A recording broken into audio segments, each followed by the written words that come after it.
The Global Experience Melbourne by Lucas Rohr. Applying to Northeastern, it was my intention to go straight to Boston, and honestly, I was a little let down at first hearing that I had been admitted to N.Uin, a study abroad program for the first semester of college. In a way, I had gotten into my first choice for college, but also had not. When I looked at the program further and heard about other students' experiences, I realized that it was the path I wanted to go. Studying and living in Australia for a semester. How could I turn that down? Sitting down in the chair of my plane, I slipped into a somnolent state and began dreaming of kangaroos, beach volleyball, funny accents, and drinking juice out of coconuts. Soon I would be living large and in charge. I could finally cook whatever I wanted and take up independent duties. I didn't like the idea of worrying myself about that whole school thing, so I decided to figure it out when I got there. When the plane touched down in Melbourne Airport, I looked out the window and realized for the first time I had no idea what I was doing. I saw a cold, rainy New England city with a few minor changes. More artistic buildings, more skinny jeans, and an incomprehensible language of slang. I realized that having parents cook for you maybe isn't so bad after all. For this, bit by bit, Melbourne felt more like home. The accents became the norm, and slowly my prospect of home became mobile. It wasn't long before my family of 5 was changed to a family of 20 to a family of 120. The days were a long haul at first. Getting through classes and getting home was all that was on my mind. The differences in Australian culture were everywhere, and they just reminded me of home and left me with a nostalgic, longing feeling. It was only when I fit a few bogans and teens into my sentences and sparked up conversations on the trams with strangers that the days started to fly by. I realized now I figured out more about who I was in the semester in Melbourne than I had in 16 years of living in my American bubble. I had to find out who I was and put myself out there if I wanted to be successful in this new world. Melbourne helped me do just that. I learned that not everyone is from California, and just because some guys wear pink shorts and polo shirts all the time doesn't mean they have a kid or a jet. Though the idea of beachside volleyball and sipping juice from coconuts was out of the question. I never expected to get rocked by a bunch of little Aussie girls at laser tag, or eat kebabs at 3 a.m. on the beach watching the sunrise. Transitioning into school was another wake-up call. I had to reprogram my mind to the way professors like to be treated and addressed.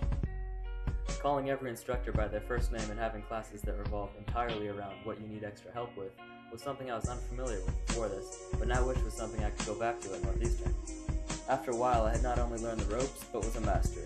I know it takes 3 minutes to walk from my room to the engineering building, and that the express trains never stop at the stop you're trying to get off at. Learned that one the hard way. I learned that if I really try, I can set my own alarms, rules, and due dates, and follow through on all my responsibilities. I learned fighting new culture is not only exhausting, but the most unproductive thing you can do in a new country. Why row into the wind when you can sail with it? While studying at Swinburne, I had the exciting opportunity to engage myself in service learning and work with the Salvation Army at Camberwell, a nearby Melbourne suburb. The organization served lunch at a church to people that couldn't afford it elsewhere. This was an incredible way to get to know Melbourne below the surface.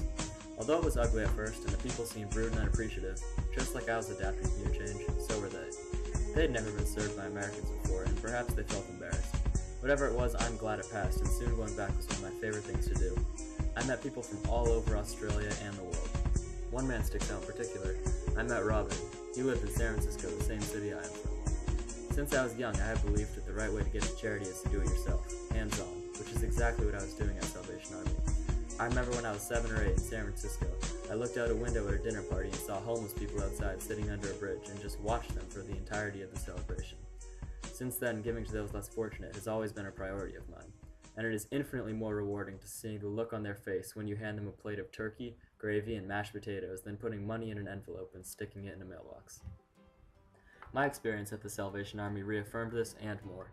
It is truly humbling when someone pulls you aside on their way out of a food kitchen and thanks you individually for all that you have done.